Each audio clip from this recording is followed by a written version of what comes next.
पन्नगे च सुरेन्द्रे च कौशिके पाद संस्पृशि निर्विशेष मनस्काय श्री वीरस्वामिने नमः।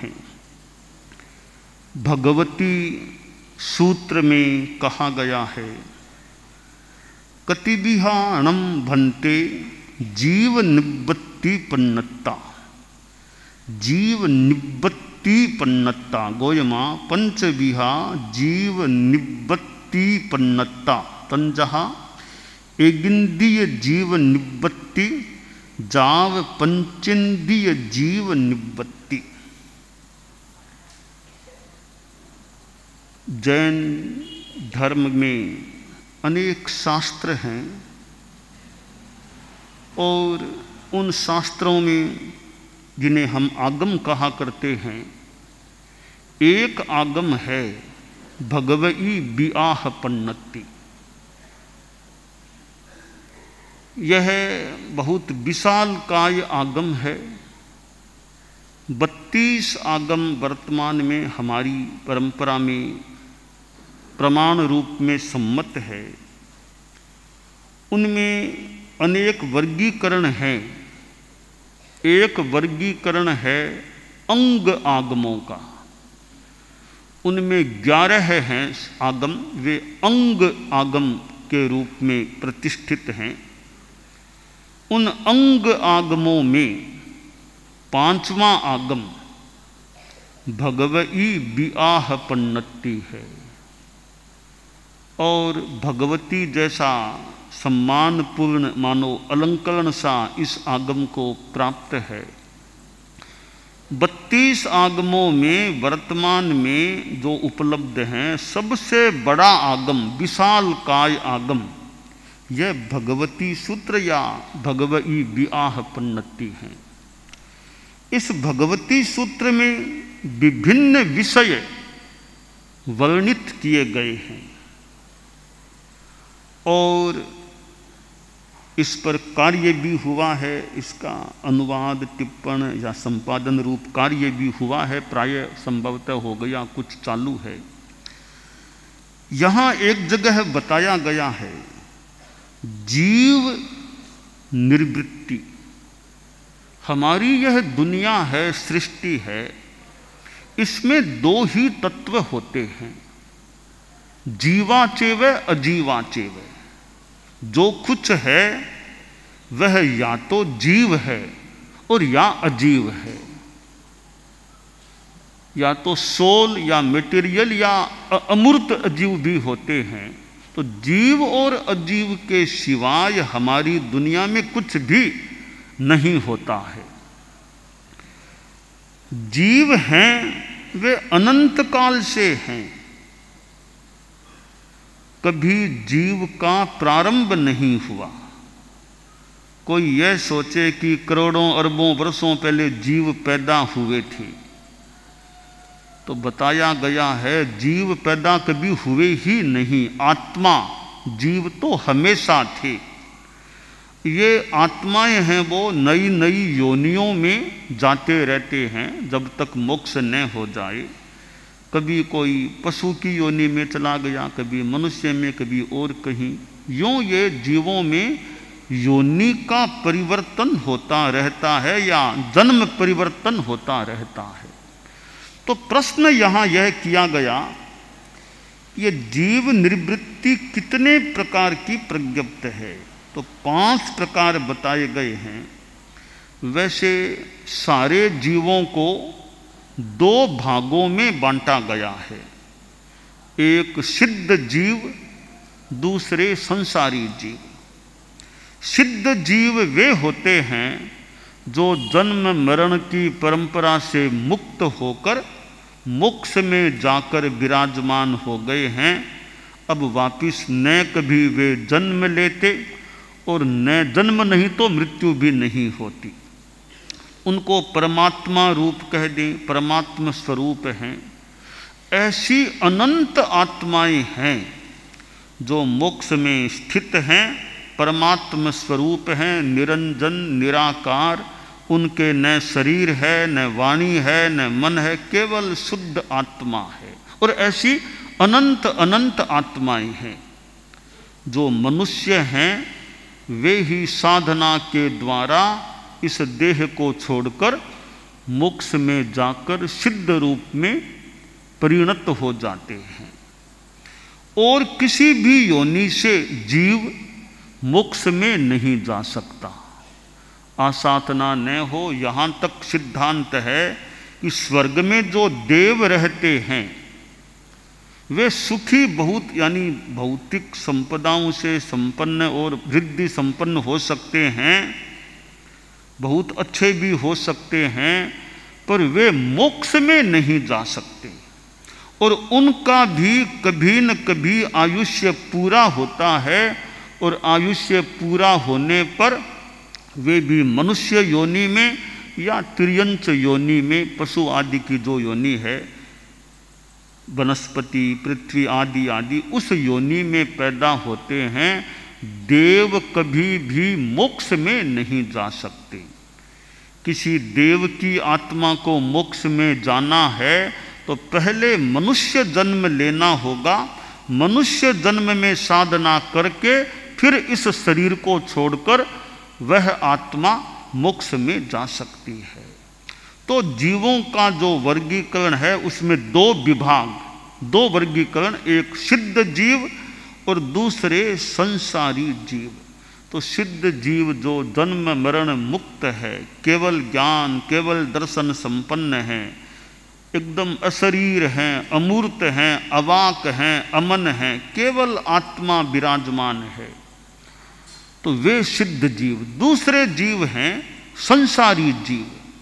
संसारी जीव वे होते हैं जो जन्म मरण की परंपरा में हैं, और वे संसारी जीव हैं। उन्हीं में से कोई कोई जीव साधना करके मनुष्य के रूप में जो है साधना करके मोक्ष में भी जाते हैं, वे भी सिद्ध बन जाते हैं। तो संसारी जीव कितने प्रकार के होते हैं? यहाँ भगवती सूत्र में उत्तर दिया गया कि वे 5 प्रकार के होते हैं। संक्षिप्त भाषा में बताऊं तो एकेंद्रिय, द्विंद्रिय, त्रिंद्रिय, चतुरिंद्रिय, पंचेंद्रिय। ऐसे भी अनंत जीव हैं जो एकेंद्रिय हैं, जिनके एक ही इंद्रिय होती है। 5 इंद्रियां हैं, स्पर्शनेन्द्रिय, रसनेन्द्रिय, घ्राणेन्द्रिय, चक्षुरेन्द्रिय, श्रोत्रेन्द्रिय। इन 5 इंद्रियों में केवल एक ही इंद्रिय शरीर के रूप में त्वचा जो है वो स्पर्शन इंद्रिय है, एक ही इंद्रिय, वे एकेंद्रिय जीव कहलाते हैं। यह वनस्पति जगत है, यह सारा एकेंद्रिय जीव है। वनस्पति भी सजीव मानी गई है और केवल एक इंद्रिय होती है। और ये वायु जो होती है, वायु अचित्त भी हो सकती है, सचित्त वायु भी होती है, कि वायु भी सजीव, तो वह भी एक इंद्रिय है। हम लोग ये मुख वस्त्रिका रखते हैं, इस मुख वस्त्रिका के पीछे अहिंसा की मूल धारणा है। सिद्धांत या परंपरा यह मानती है कि हम जब बोलते हैं तो हमारे बोलने से ये जो आवाज़ निकलती है, इससे वायु, क्योंकि वायु को सजीव कहा गया है, तो वायु के जीवों की हिंसा हो सकती है। इसलिए हमारी परंपरा में कहा गया कि यह मुख वस्त्रिका मुंह पर रखो ताकि आवाज़ निकले, तो वो एक वायु की हिंसा करने वाली न बने, आगे वो आवरण आ जाए। तो इसलिए हमारे यहाँ हम साधु लोग मुख वस्त्रिका, मुख पर यह पट्टी लगा करके रखते हैं। तो वायु को भी सजीव कहा गया है और वह भी एक इंद्रिय वाले वे प्राणी होते हैं। बताया गया अग्नि, जो अग्नि होती है आग, आग भी सजीव है, आग अपने आप में जीव है, तो वह भी एक इंद्रिय वाली है। और जल है, पानी भी सजीव माना गया। वर्षा हो रही है, कुएं में पानी है, तो पानी में सजीवता हो सकती है। एक बूंद में असंख्य जीव, यानी पानी खुद जीव है। तो पानी जिसे अपकाय कहा गया, एक इंद्रिय वाले वे प्राणी हैं। और पृथ्वी ये जो मिट्टी, अंदर की मिट्टी है, खनिज आदि चीज़ें हैं, वे भी सजीव हो सकते हैं और वे भी एक इंद्रिय वाले हैं। ये जो तत्व हैं, पृथ्वी, जल, अग्नि, वायु, इन चारों तत्वों को जो वैसे भौतिक तत्व हैं, इनकी सजीवता को जैन दर्शन में स्वीकार किया गया है कि ये भी सजीव होते हैं। वनस्पति की सजीवता तो थोड़ी प्रसिद्ध है, जैन दर्शन में तो है ही, और भी विज्ञान प्रसिद्ध हो गई है। तो ये जीव हैं, ये एक इंद्रिय वाले जीव कहलाते हैं ये सारे। अब द्विंद्रिय, दो इंद्रिय वाले जीव भी होते हैं। वे जीव जैसे लट्ट, कृमि, ऐसे छोटे जीव हैं, लट्ट आदि, ये दो इंद्रिय वाले, इनके स्पर्शनेन्द्रिय भी है, साथ में खाने का रसनेन्द्रिय भी है।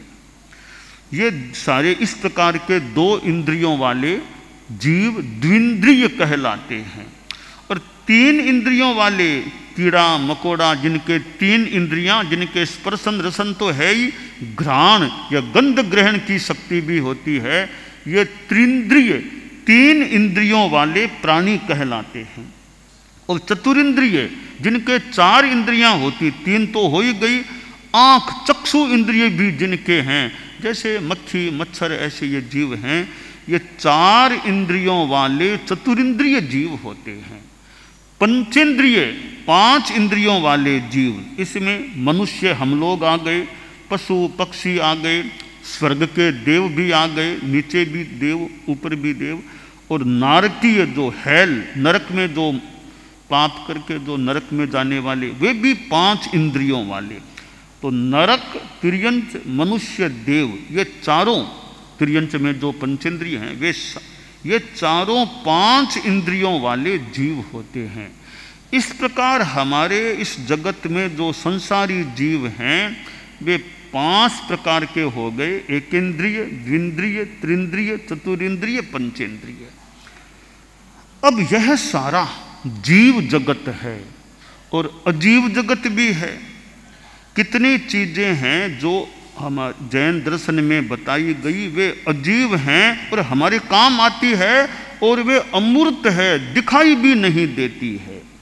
जैसे एक बड़ी महत्वपूर्ण बात है कि हम चलते हैं, मैं हाथ हिलाता हूँ तो मेरा हाथ ऐसे नहीं हिलता, एक सृष्टि की शक्ति है, उसके सहयोग से मैं चल पाता हूँ। हम सब चल पाते हैं, हाथ उठाते हैं, नस आदि को हिलाते हैं।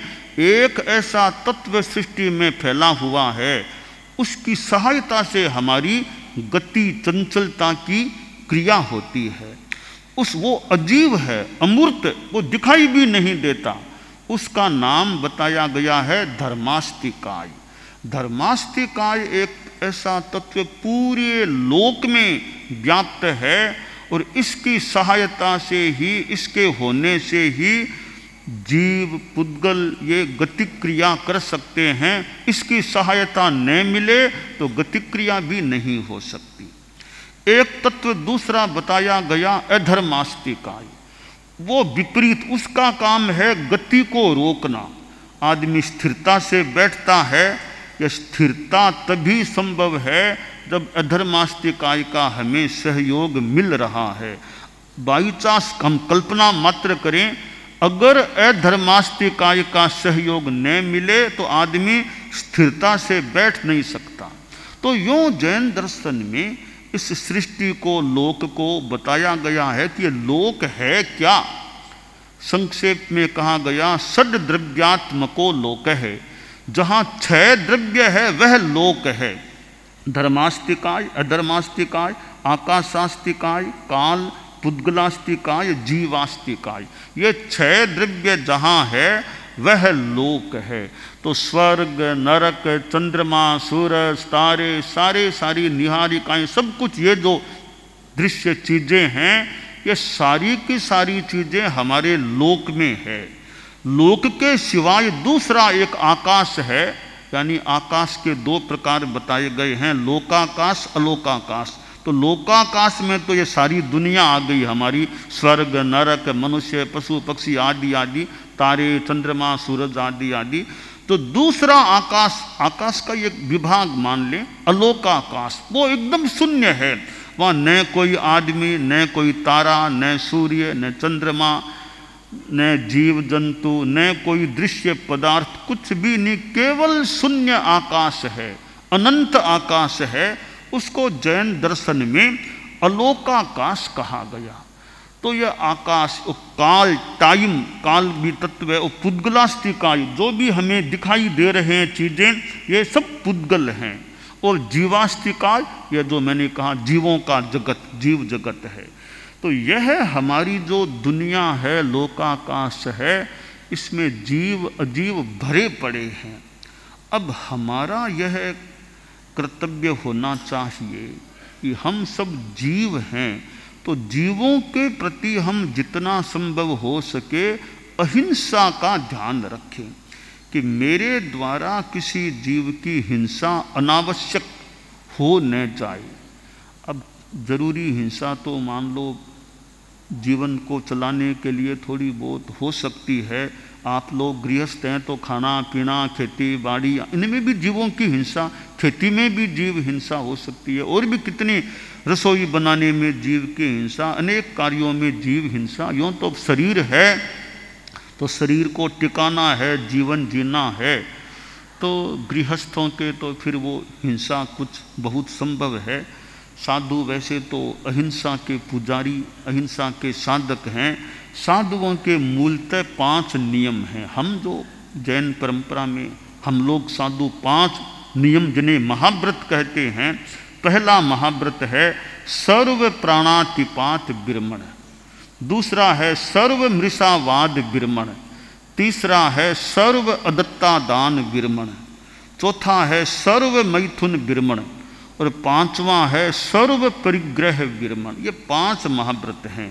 तो पहला जो सर्व प्राणातिपात विरमण, यानी जीव हिंसा नहीं करना।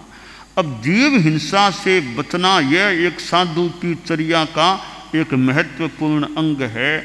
इसलिए हम साधुओं का एक और नियम जुड़ गया कि रात्रि में भोजन नहीं करना, पानी भी नहीं पीना। सूर्य अस्त होने से लेकर वापिस सूर्य उदय हो, यह रात्रि काल है। रात में साधु को भोजन भी नहीं करना, पानी भी नहीं पीना। भले मई जून का महीना हो, रात में पानी पीना साधु के लिए वर्जित है।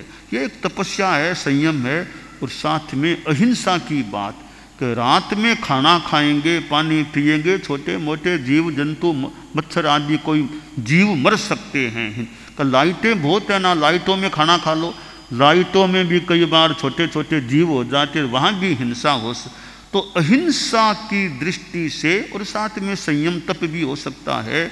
साधु को रात में खाना भी नहीं खाना और पानी भी नहीं पीना, यह हमारा नियम है।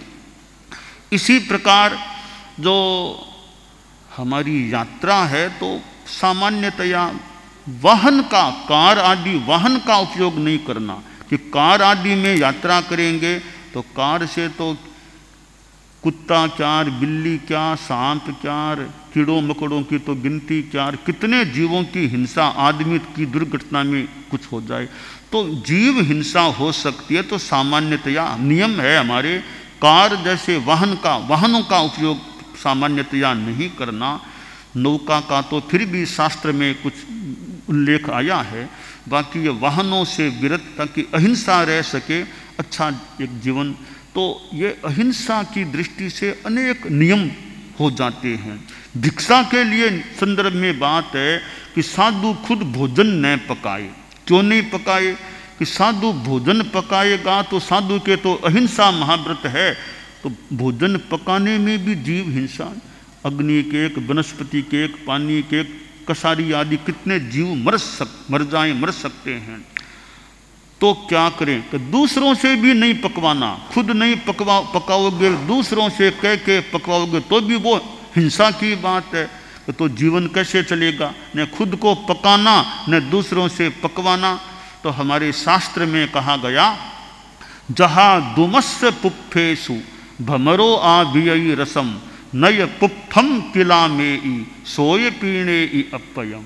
कि जैसे भंवरा होता है पेड़ के एक फूल पर गया, थोड़ा सा रस पिया, दूसरे फूल पर गया, थोड़ा सा, पूरा रस नहीं पीना, थोड़ा थोड़ा रस पी करके कई फूलों पर जा करके अपना काम चलाना। भंवरे की तरह, भ्रमर की तरह साधु भी घरों आदि में जगह जगह जाए, वहाँ घरों में आप लोग गृहस्थ हैं, आपके तो खाना बनता ही है, घरों में खाना बनता ही है, साधु जाए न जाए, तो आप गृहस्थों के घरों में मान लो 10 रोटियां बनी है परिवार के लिए, साधु गए, साधु को आप लोगों ने भिक्षा में आधी रोटी दे दी, तो 10 में से आधी रोटी दे दी, आपके क्या फर्क पड़ेगा। तो यूँ साधु कहीं से आधी रोटी ली, कहीं से व्यंजन साग लिया, कहीं से दाल ली, कहीं से, यूँ इकट्ठा करके लेके आ जाओ खा लो। इससे क्या हुआ, न तो साधु को पकाना पड़ा, हिंसा करनी पड़ी, न साधु के लिए गृहस्थों को पकाना पड़ा, हिंसा करनी पड़ी। जो भोजन सहजतया आपके घरों आदि में बनता है उसमें से थोड़ा थोड़ा जितना जैसा लेना था ले लिया। तो साधु के लिए एक्स्ट्रा भोजन के संदर्भ में हिंसा नहीं हुई, तो साधु का अहिंसा का व्रत पल गया और आप लोगों को साधु को दान देने का लाभ मौका मिल गया। तो ये अहिंसा से जुड़े हुए अनेक नियम हैं। और अपरिग्रह में तो एक साधु के पास 1 रुपया भी नहीं, रुपया तो बड़ी, 1 पैसा भी नहीं होना चाहिए, साधु के पास कोई पैसा नहीं, और मकान, कोई आश्रम, मठ, मकान, बैंक बैलेंस, साधु के मालिकाना में ऐसा कुछ नहीं होना। यह साधु का अपरिग्रह का महाव्रत है, उसकी साधना। ऐसे जो ये भगवती सूत्र में जीवों की बात है, साथ में अहिंसा की बात, मैंने साधवाचार की बात भी बताई।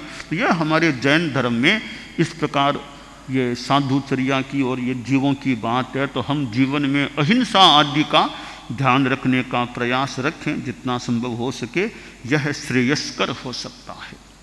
दानान शिट्ठम अभय पयाणम सच्चे सुया अणवज्जं वयन्ति तवे सुया उत्तम बंभचेरम लोगुत्तमे समणेनाय पुत्ते।